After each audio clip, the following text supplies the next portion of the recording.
today I'm going to show you how I do a foil highlight, and I want to thank my mom, my beautiful mother.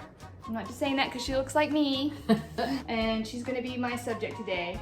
She has about 35 to 40% gray, and we camouflage it instead of covering it because it gives her longer in between needing to have it colored. We camouflage it by doing a highlight and a low light.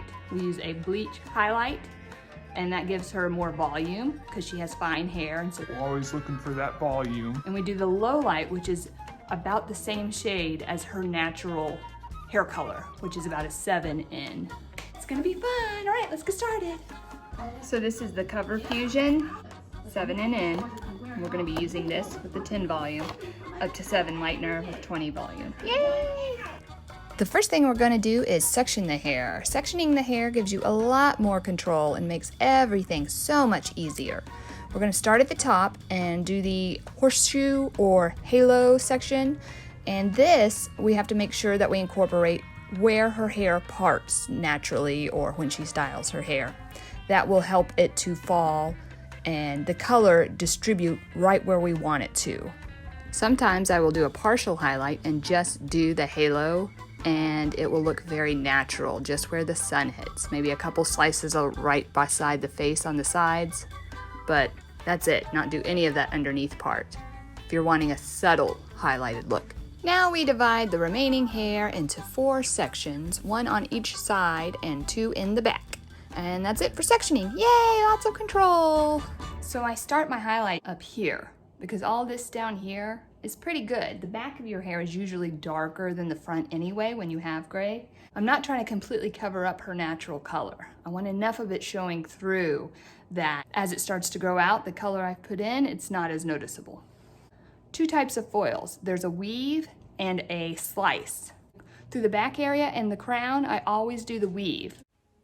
The reason we do a weave in this location is because a slice is a lot more likely to leave a line of demarcation in this placement. The exception to this rule would be if you were doing vertical sections from top of the head to the bottom of the head, as opposed to the horizontal sections we're doing, which is right ear to left ear. Her gray covers pretty easily, so you can do 10 volume. If you have a coarser, more stubborn gray, sometimes you have to do a 20 volume to get coverage.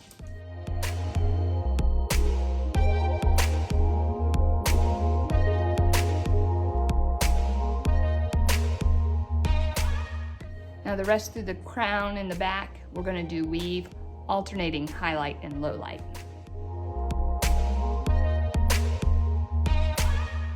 This is lightener.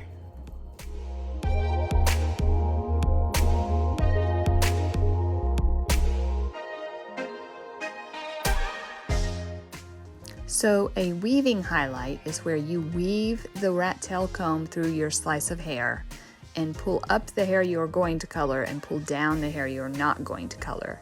And this leaves you with an alternating pattern of hair that's going to be colored, so you don't end up with one long strip of hair to be colored.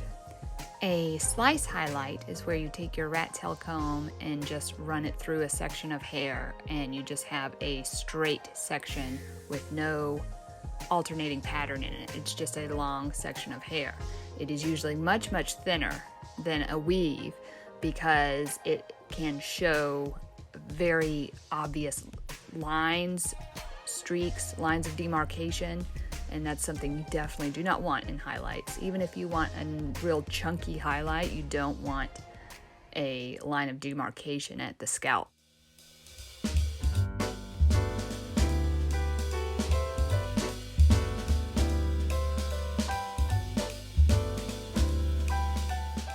You may be wondering why when I put a foil on, I flip it back over and push the bottom part down. I'm pushing that like right here. I push that down right there to get it right next to the scalp so we don't end up with any bleeding that was unintentional. I mean, not that any bleeding would be intentional, but you know what I mean. Now I am still alternating at this point, low light and highlight. I do that all over the head. It's not really that big a deal if accidentally I forget one and do 2 highlights or 2 low lights back to back. because hair naturally isn't real uniformly alternating. Every once in a while there's a little section that's darker or lighter, so it turns out pretty good.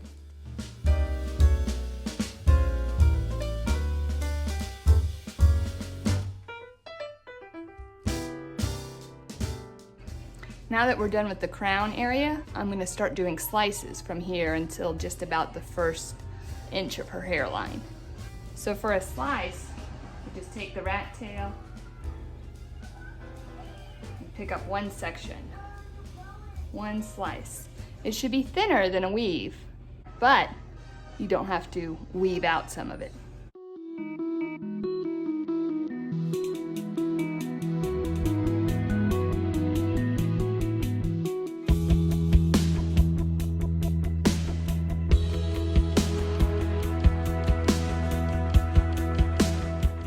This is one of my lightener foils, and I want you to notice how I don't pull that lightener all the way down through the ends of the hair.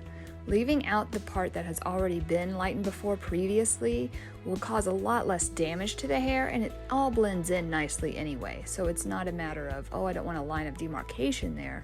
It'll still blend in nicely. So don't overlap your lightener. However, you can overlap, and it's good to overlap your color, because color fades so much in between, and when color fades, it pulls gold, it pulls red. It looks a lot warmer than you necessarily want it to, especially blondes. Blondes usually hate brass. So overlap your color, that's fine. Get that darkness back in there. Just don't overlap your lightener. And in the same vein, when you are putting on your low light color, make sure you're applying enough product to that foil. All right, now that we have about that much hair left, I'm going to start back doing the weave, but I'm going to start in the front. You may notice that when I am doing the hairline here, I do leave out those very front hairs. It's because they are really valuable tools in the camouflaging, because that little bit of the natural hair color against the color really helps it blend in seamlessly. And so as it grows out, it's not such a big line of demarcation right there. And also, when you're in school, you're taught not to color those hairs when you highlight, because they are so much more delicate than the other hairs. So it's a matter of really understanding those rules, and it's an example of learning all the rules and then you can break them, because I've also highlighted those hairs and had really great results for someone who wants uber heavy light highlights. But you just have to be more careful with them because they are more delicate.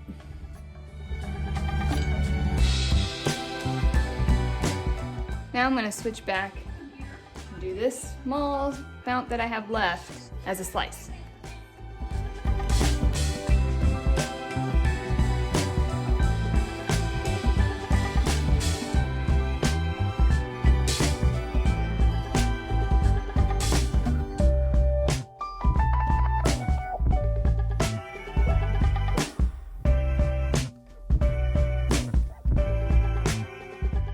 All right, now we're going to do this side front section, and I'll start with one slice going down the front, a few weaves going up the side.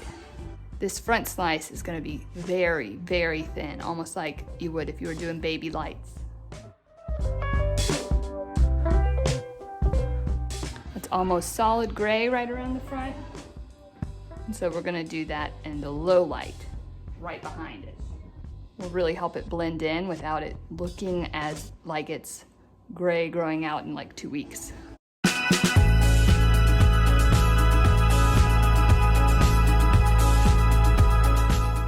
Super thin. So thin you might not even be able to see that. But there's a tiny bit in the front of the gray left. The smaller, more delicate sections that you take around the face will leave you with a more delicate, natural looking result that will actually last longer. It won't be near as noticeable as it grows out. And one of the main things that my clients always ask for or look for is longevity of their color. Because especially this day and age, who knows when you'll be able to get back to the salon or be able to do this again.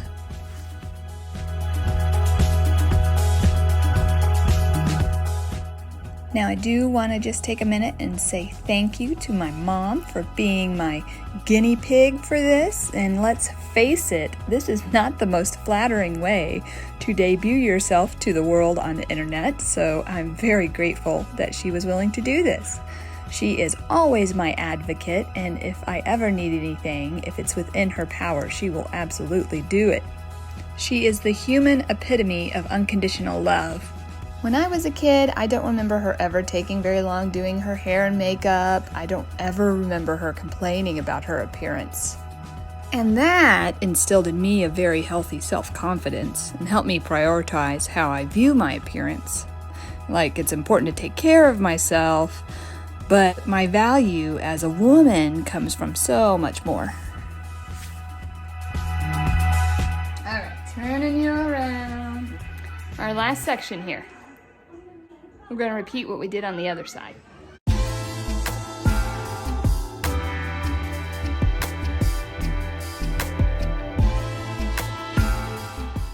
You can really see how thin that section is.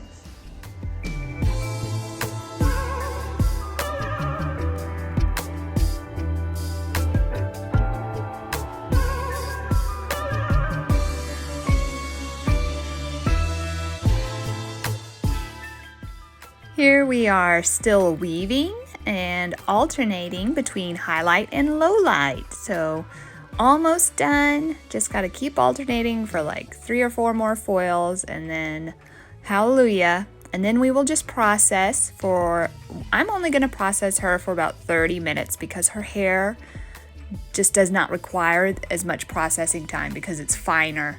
Even her gray hair is not as stubborn, so it all processes relatively quickly. But with that color fusion, you can process for up to 45 minutes if you have stubborn grays that you're trying to cover, and it will cover much better.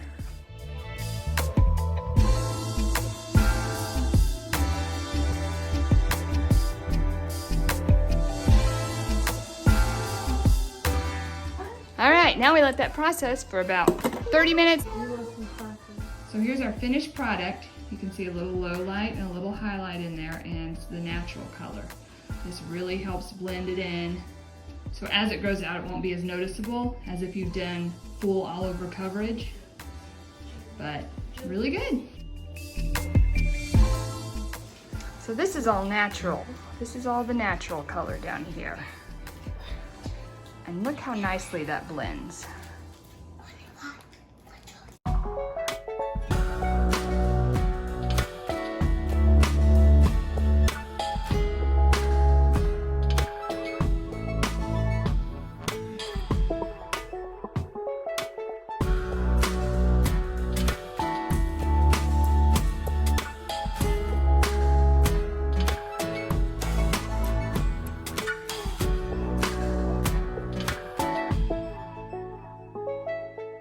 Well, that's all we got for today. So thanks for joining us, guys. See you next time. Bye.